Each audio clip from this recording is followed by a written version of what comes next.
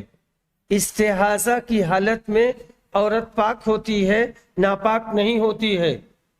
تو انہوں نے اپنے حساب سے کہا تھا کہ میں پاک نہیں ہوتی ہوں، اصلاً وہ پاک ہی تھیں، کیا میں نماز چھوڑ دوں؟